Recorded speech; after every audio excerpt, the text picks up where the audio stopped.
Hello, welcome.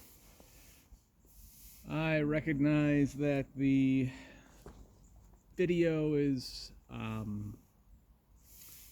in its portrait mode, and that's because I'm using my phone, whatever, wallet thing as a stand.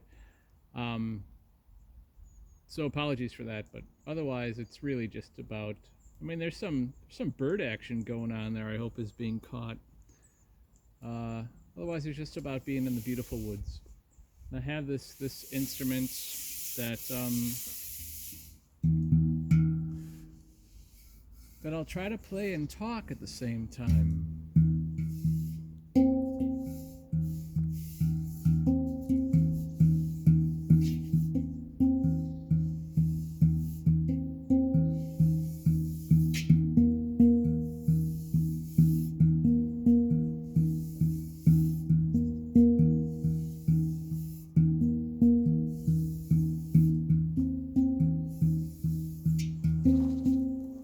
It's difficult though.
So I'm making these videos to share the process of recovering from mental health related illness, which in my case was um, triggered by an acute session of work-related stress that had been accumulating for some time. And I'm in month 13, and the last big hurdles that I've had since around March, maybe. It was a really difficult winter, and I was absolutely not like functioning much. But in January, I went on like a family reunion, which occurred on a big cruise ship. It was a gift, and it was very, very generous and absolutely priceless to be with everybody. But mentally, it was a rigorous sort of athletic Olympic competition that I was in no condition for. And that was January, and it took me some time really to recover from that and even just continue on recovering as I was. I just shouldn't have done that. I think it set me back a bit. But around March, I think things got more normal, and I had a lot of like hope that any minute, man, any minute I'm coming out of this, any minute. And it's been really, really, really slow. Um, I still get tired after engaging in social or otherwise attention requiring, attention demanding activities. And I need some recovery after that, which is best in the form of rest. But a Coca Cola or some sugar uh, definitely helps in a short term, and I'm very curious about that as it relates to our development as Homo sapiens and our love for fat and sugar, that sort of thing. But that's on a different level of science and nutrition. But I'm curious about it.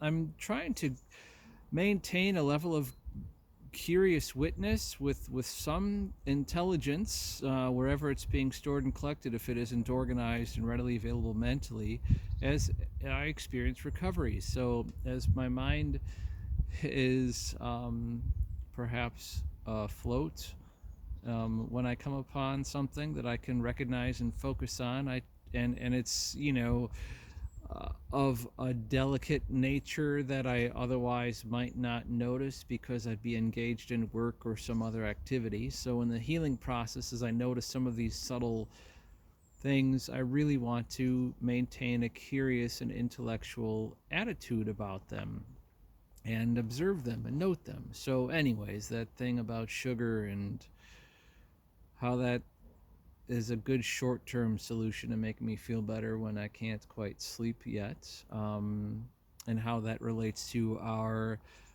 development as a species, and our love for fat and sugar over the years. That's an example of the kind of curious observation I have along with my recovery. But the purpose of this video is to share that recovery process. So since March, it's been a slow process, and the last, sort of,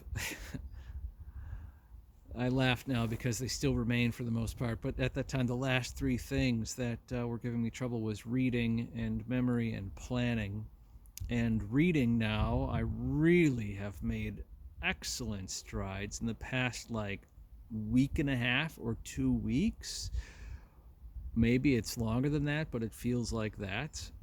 Reading for pleasure, casually, reading this book by a friend of mine, and that's my motivation to read, and it's really great.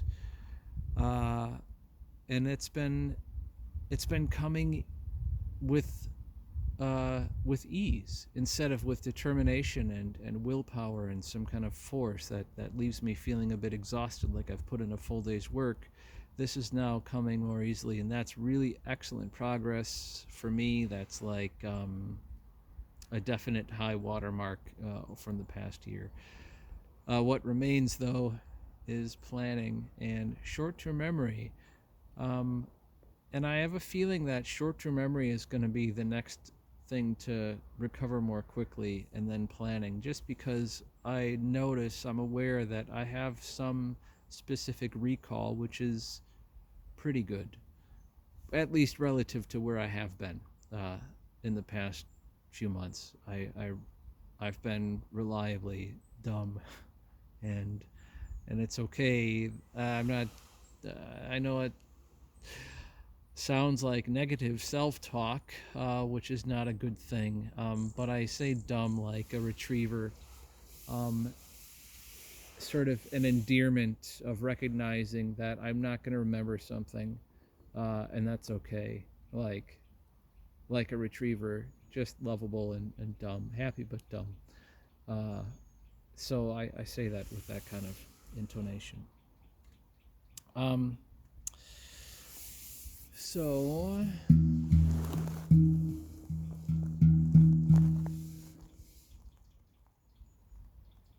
this feels somewhat productive to do this, and it feels right, and it's unusual to feel that again. It's kind of like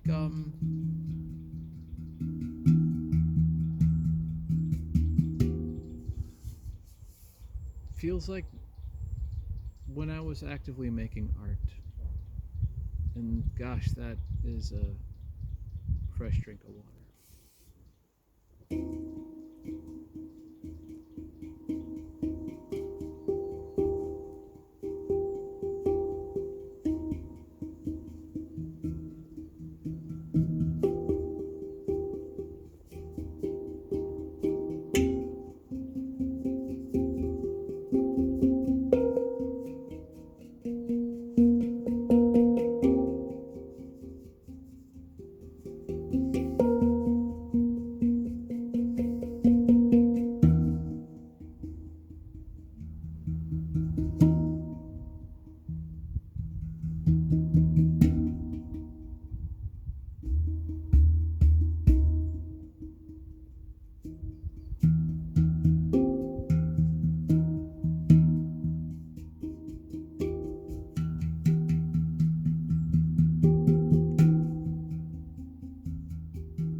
Till the next time. Bye.